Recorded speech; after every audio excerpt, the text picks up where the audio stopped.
নমস্কার বন্ধুরা, আজ আমি বানাবো ছানার ডালনা।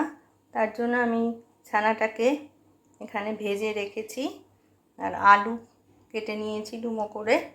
আর একটা মশলা বানাবো, তার জন্য নিয়েছি কাজু, পোস্ত, চালমগজ আর কিশমিশ। আর এখানে টমেটো, কাঁচা লঙ্কা আর জিরে, তেজপাতা, শুকনো লঙ্কা আর লবঙ্গ, এলাচ, দারচিনি এগুলো আমি ফোড়নে দেব। এবার আমি মিক্সিতে মশলাগুলো দিয়ে একটা পেস্ট বানিয়ে নেব। আমি কড়াইতে একটু সর্ষের তেল দিয়ে নিয়েছি খানিকটা। এবার এর ভেতরে আমি একে একে সব ফোড়নগুলো দিয়ে দেব। আমি সব ফোড়নগুলো দিয়ে দিয়েছি। একটু সামান্য এগুলোকে ভেজে নিয়ে এরপরে আমি এর মধ্যে আলুটা দিয়ে দেবো। এবার আমি মিডিয়াম ফ্লেমে আলুগুলোকে ভেজে নিচ্ছি। আলুর মধ্যে আমি সামান্য নুন আর হলুদ দিয়ে দিয়েছি, দিয়ে আমি ভালো করে ফ্রাই করে নিই। নুন আর হলুদ দিয়ে এবার আমি এটাকে ঢাকা দিয়ে দেবো, ভাজাটা যাতে ভালোভাবে হয়ে যায় সেই জন্য। তোমরা দেখতে পাচ্ছ আলুগুলো মোটামুটি লাল করে আমার ভাজা হয়ে গেছে। আমার এদিকে মিক্সিতে পেস্টটাও বানানো হয়ে গেছে মশলার।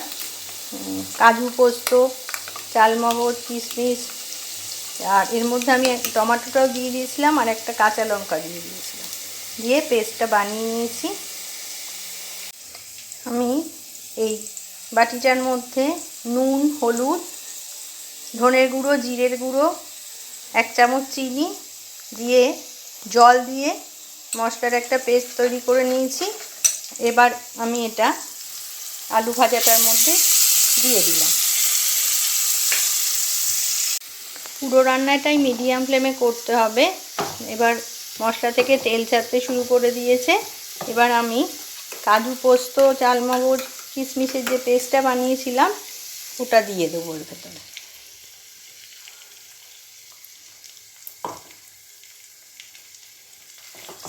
দিয়ে আবার ভালো করে আমি কষিয়ে নেব।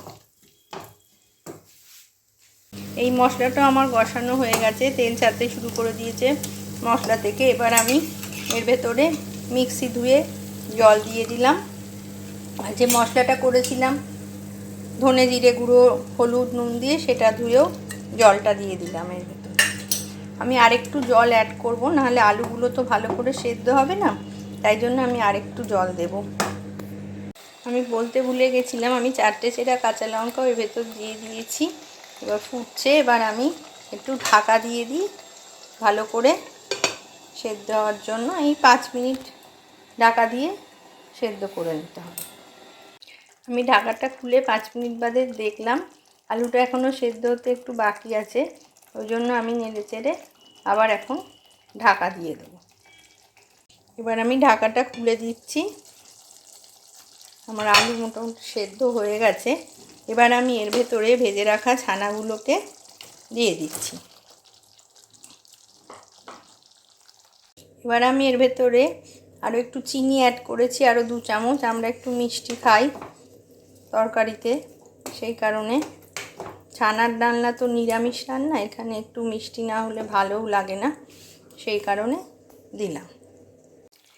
সবশেষে আমি এর ভেতরে একটু গরম মশলা দিলাম আর একটু ঘি অ্যাড করে দিলাম, এই 2 চামচ মতো দিয়ে এবার আমি ভালো করে নেড়ে এটাকে নামিয়ে দেবো। এবার আমি একটু ঢাকা দিয়ে দিলাম আর গ্যাসের ফ্লেমটা এবার আমি বন্ধ করে দিলাম। এবার 2 মিনিট একটু স্ট্যান্ডিং টাইমে রাখবো, তারপর আমি এটা সার্ভ করব। 2 মিনিট হয়ে গেছে স্ট্যান্ডিং টাইমে রাখার পর। আমি এটাকে একটা বলে সার্ভ করলাম। এটা ভাত, রুটি, পরোটা, পোলাও, ফ্রাইড রাইস সব কিছুর সঙ্গেই খাওয়া যাবে। আমার ভিডিও যদি আপনাদের ভালো লেগে থাকে তাহলে অবশ্যই লাইক করবেন, কমেন্ট করবেন ও শেয়ার করবেন। আমার চ্যানেলটি সাবস্ক্রাইব করার অনুরোধ রইল। আর চ্যানেলের আপডেট পাওয়ার জন্য পাশে থাকা বেল আইকনটি অবশ্যই ক্লিক করে দেবেন। সবাই ভালো থাকবেন, সুস্থ থাকবেন। ধন্যবাদ।